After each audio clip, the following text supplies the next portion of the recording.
शिवम संकल्प intermediate college बखरीवान जारी सोनभद्र के इस ऑनलाइन क्लास में मैं दीपक कुमार आप सभी का स्वागत करता हूं। आज हम कक्षा 10 विज्ञान का पाठ 6 जल प्रक्रम का जीव विज्ञान का भाग पढ़ेंगे, जिसके अंतर्गत हमने पाचन तंत्र को पढ़ लिया था। आगे हम आज पढ़ेंगे श्वसन। ठीक है, श्वसन जो है, श्वसन क्या होता है? श्वसन पढ़ने से पहले आपके दिमाग में आता है कि सांस लेने की प्रक्रिया को श्वसन कहते हैं, यानी ऑक्सीजन को ग्रहण करना, कार्बन डाइऑक्साइड को छोड़ना, वह श्वसन कहलाता है। ऐसा कुछ नहीं है, वह श्वासोच्छ्वास है, यानी कि श्वासोच्छ्वास।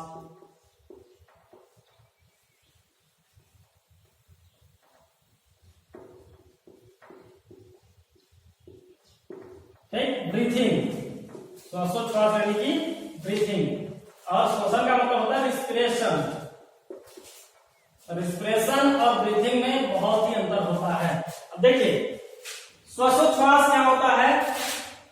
ऑक्सीजन को ग्रहण करना, ऑक्सीजन को ग्रहण करना और कार्बन डाइऑक्साइड को निष्कासित करने की प्रक्रिया क्या कहलाता है? आपका श्वासोच्छ्वास कहलाता है, ब्रीथिंग कहलाता है, यानी intake of O2 and outtake of CO2 known as breathing.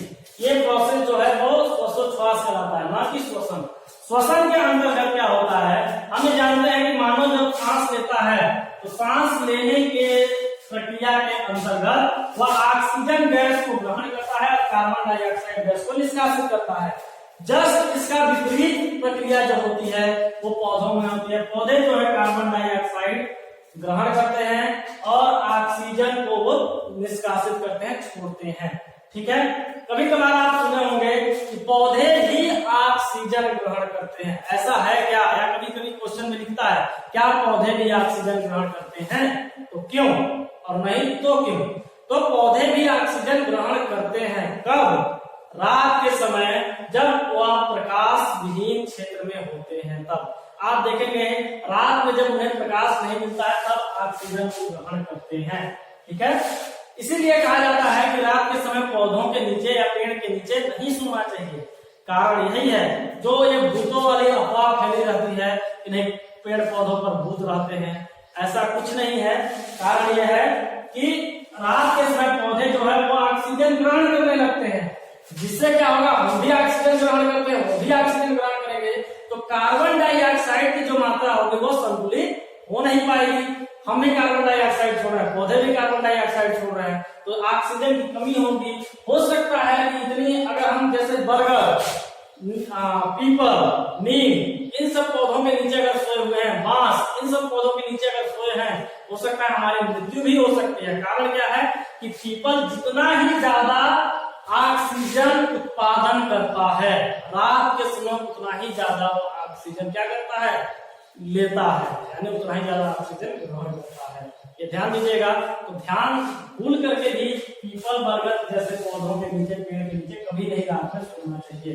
कारण यही है, रात के समय पौधे क्या करते हैं? ऑक्सीजन को ग्रहण करते हैं और कार्बन डाइऑक्साइड निष्कासित करते हैं। हम तो हमेशा जो है ऑक्सीजन ग्रहण कर रहे हैं, कार्बन डाइऑक्साइड निष्कासित कर रहे हैं। जो इस गैसों का जो आवागमन होगा, विनिमय जो होगा, वो वातावरण में संतुलित नहीं होता है। ठीक है, ये क्लियर हुआ? ठीक है, तो इस तरीके से श्वासोच्छ्वास की प्रक्रिया होती है। श्वसन क्या कहलाता है कि श्वसन जो है खाए गए भोज्य पदार्थों को वह प्रक्रिया जिसके अंतर्गत खाए गए भोज्य पदार्थों को ऑक्सीजन की सहायता से, किसकी सहायता से? ऑक्सीजन की सहायता से कार्बन डाइऑक्साइड तथा जल में तोड़ने की प्रक्रिया या विखंडन करने की प्रक्रिया क्या कहलाता है?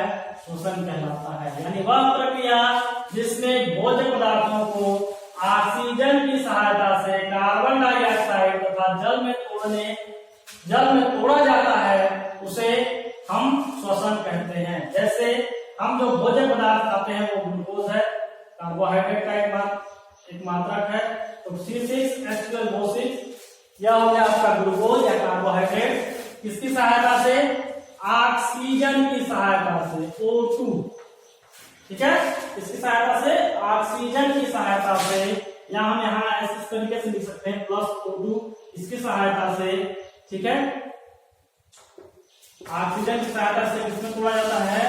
कार्बन डाइऑक्साइड तथा जल में तोड़ा जाता है। यह आपका रिस्पिरेशन हो गया, श्वसन हो गया। ठीक, अब ये ध्यान देंगे कि हो सकता है आप इससे पहले इस समीकरण को देखे होंगे, आपके दिमाग में आ रहा है इस समीकरण को जो है हम पहले भी कभी देखे होंगे। हाँ, ये समीकरण जो है वो प्रकाश संश्लेषण का जो समीकरण था, फोटोसिंथेसिस प्रोसेस का जो रिएक्शन था उसका जस्ट अपोजिट है। प्रकाश संश्लेषण में कार्बन डाइऑक्साइड और जल की सहायता से ग्लूकोज का निर्माण होता था, ग्लूकोज तथा ऑक्सीजन का निर्माण होता था, ये क्लियर है। अब इसमें क्या है कि जो खाया गया भोज्य पदार्थ है उस भोज्य पदार्थ को ऑक्सीजन की सहायता से कार्बन डाइऑक्साइड तथा जल में तोड़ने की प्रक्रिया क्या कहलाती है? श्वसन कहलाती है, रिस्पिरेशन कहलाती है। ठीक है, इस तरीके से अब हम देखेंगे थोड़ा सा कि किन किन जीवों में कौन कौन सा श्वसन अंग होता है, कौन कौन से ऐसे जीव हैं जिनमें कौन कौन सा श्वसन अंग पाया जाता है। श्वसन अंग, ठीक है, जीव का नाम हो जाएगा, यहां पर हो जाएगा जीव और यहां पर हो जाएगा श्वसन अंग।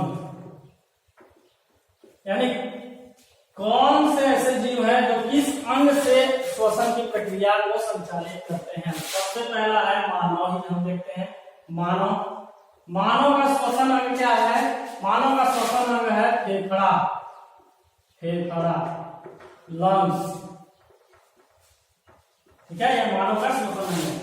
दूसरा अगर हम देखते हैं मेढक एक उभयचर जीव है, ध्यान दीजिएगा, जो जल एवं स्थल दोनों स्थानों पर रहता है।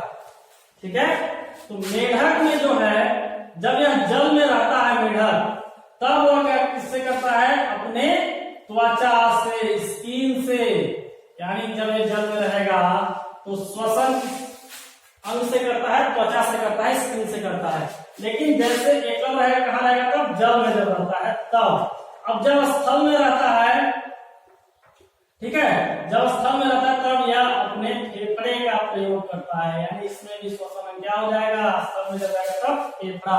यानी कि मनुष्य की तरह यह भी स्थल में जब रहता है तब फेफड़ा होता है, और जब जल में रहता है तब ये त्वचा होता है। क्यों? क्योंकि यह एक उभयचर जंतु है। ठीक, तीसरा हम देखेंगे मछली जो होती है, मछलियां जो होती हैं वह कौन सा अंग प्रयोग करती हैं? इसको हम बोलते हैं गिल्स। क्या बोलते हैं? गिल्स। मछलियां जो होती हैं वो गिल्स या गलफड़ के सहायता से, गलफड़ के सहायता से श्वसन करती हैं। इनमें श्वसन अंग कौन सा होता है? गलफड़ या गिल्स। नेक्स्ट हम देखते हैं केचुआ जो होता है, जिसे किसान का मित्र भी कहा जाता है, यह जैविक खाद बनाने में सहायक होता है। इस केचुआ का जो श्वसन अंग है वह है त्वचा। ध्यान से देखिएगा, केचुए में श्वसन अंग कौन सा होता है? त्वचा होता है। अब आप देख रहे हैं मछली जो है वो गिल्स या गलफड़ की सहायता से सांस लेती है। इनमें जो श्वसन अंग पाया जाता है गलफड़ है। लेकिन अगर हम बात कर दें कि वेल या शार्क,